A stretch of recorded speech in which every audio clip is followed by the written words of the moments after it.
This is CBS News Bay Area with Juliette Goodrich. Good evening. Thanks for joining us. For more than a decade, the so-called Great California Exodus has been seeing residents leave our state, mostly because of the high cost of living. The pandemic only made it worse with the rise of remote work. Hundreds of thousands of people heading to places like Washington, Idaho, and especially Texas. But as Max Darrow explains, plenty of folks are now bucking the trend and making their way back to the Bay Area.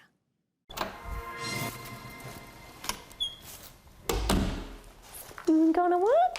There were a lot of reasons why Allison Hallis was excited to move to California. All right. The weather was one of the top ones, which has made her daily walks with her pup Whiskey much more enjoyable than they were when she lived in Texas.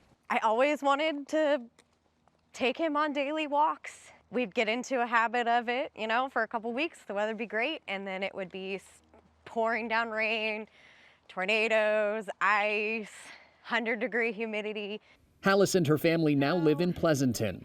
They moved here from outside of Dallas at the beginning of the year. We fell in love with the area. She says even though the cost of living was a bit intimidating, her family was ready for a change. So she found a job at a tech company in San Jose, took it, they sold their house in Texas, and headed west. Everything happened so fast, but it all fell into place like it was just meant to be. The typical reaction they got back home when they made the decision to leave. What? You're moving to California?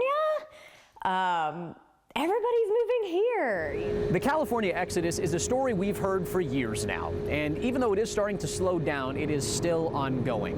New numbers from the Census Bureau show that California lost about 102,000 residents to Texas from 2021 to 2022. However, the numbers also show that California gained more residents from Texas than from any other state. About 42,000 people. We're definitely still losing more people than we're gaining, but it's eased.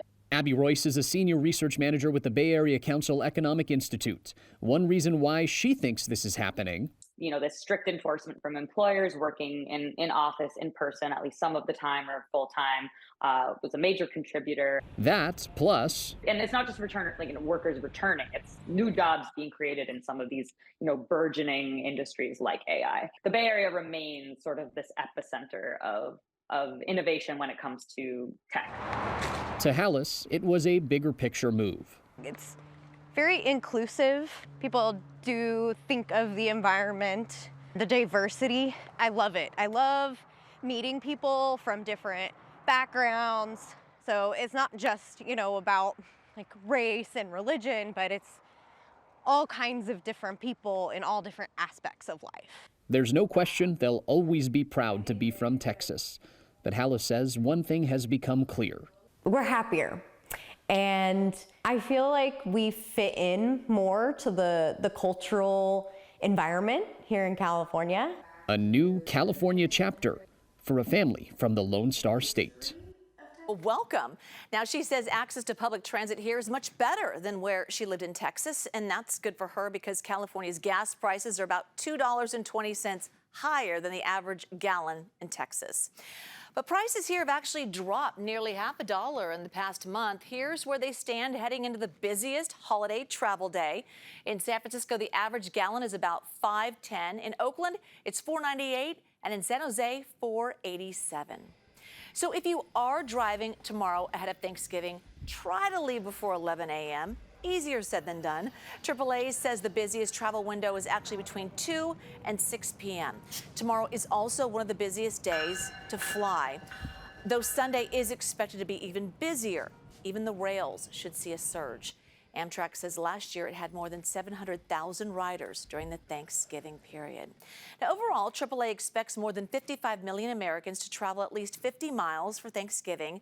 But will Mother Nature get in the way at all? Let's bring in Chief Meteorologist Paul Hagan with more on that. Hey, Paul. Yeah, it depends on where you're going. There is a storm system that's making its way off the East Coast over the next 12 hours or so. So maybe some rain to start the day around New York City, Philadelphia, Washington, D.C. But that exits quickly, and they'll see a mix of clouds and sunshine for the rest of the day. The rain hangs on a little bit longer in Boston. So if you're making that really long cross-country flight, that's one spot where there may be a few delays getting into the Logan International Airport airport area. And temperatures, of course, are going to be cool across the entire country. We're going to be pleasant. Why would you go anywhere? If you're going to be traveling around California, things are looking good. Temperatures are going to be above average pretty much for the entire state, ranging from the mid-50s around Lake Tahoe to the upper 70s to near 80 degrees in San Diego and Los Angeles.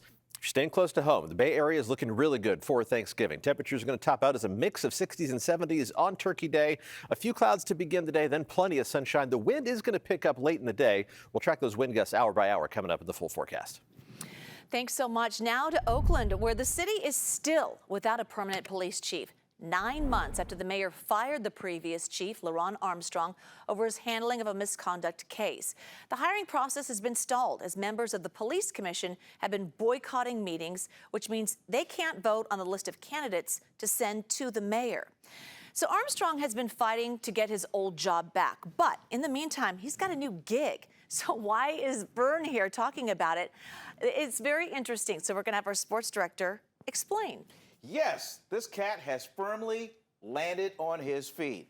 When LaRon Armstrong hung up his basketball shoes for 25 years in law enforcement as Oakland's chief of police, the last thing he probably thought he'd be doing is overseeing layup lines, helping players with their form on their jump shots, and advising Bishop O'Dowd's head coach, Lou Ritchie. Well, times have changed. For the first month or so, they didn't know who I was. They was like, oh, he's just coach. And now recently they're like, oh, that's Chief Armstrong. LaRon Armstrong has a new beat. Good passes, TJ. Knock it down, Josh. He's patrolling the sideline for Oakland's Bishop O'Dowd boys basketball team. When I say Coach Armstrong, do you kind of, me? You have to double take a little bit? It's still new for me. Yeah? I'm still getting used to it, but it's something that makes me smile. It feels like I'm back at the home place where I used to be. The former Oakland police chief was let go earlier this year after over 2 decades on the force. So it was an easy decision when his friend and longtime Dragons head coach Lou Ritchie asked him to help out. For me, it's just a perfect segue into how you should enjoy your retirement. Being around young people that give you energy, watching young people develop, and then being able to give them any kind of help that you can. He's invaluable, invaluable. Left hand, left hand, left hand. Way to go, Jack. Armstrong is no stranger to the hardwood. He played at McClymonds High School and in college at Sacramento State. Are you also one of those guys, boys, when I play? Well, you always got to have those stories, right? You always have to be one that says, hey, I used to shoot the three really well, right? And so when you're giving them tips that they can respect that, particularly when they hear you played in college, they go, okay, I'll listen to you a little bit more because I know you have some experience. Yeah, I didn't know he played actually until recently. I didn't even know he was the chief of police till a few practices ago. And yeah, he definitely brings, he's always positive, and he knows what he's talking about. He definitely has a lot of experience under his belt and just a lot of knowledge to transfer to the younger generation. I do want to thank you guys for welcoming me into the O'Dowd basketball family, and I look forward to seeing what this year brings for us. All right, so hard work, man. I appreciate it. Let's keep it going. Yeah. From chief to coach, the one constant for Armstrong has been giving back to his community. 1, 2, 3, 3, 4, 5, 6, 7, squad! Now, Jules, you can catch him in action. Armstrong is part of O'Dowd's Thanksgiving weekend tournament Friday and Saturday. And for as much as he is loved in Oakland, just his presence on the floor, Absolutely. Bishop O'Dowd has already won. Such a role model. And his smile, you can tell. He's in a great role for him right now. Okay, Vern, thank you. See you in a little bit with 49ers action. You got it. Okay.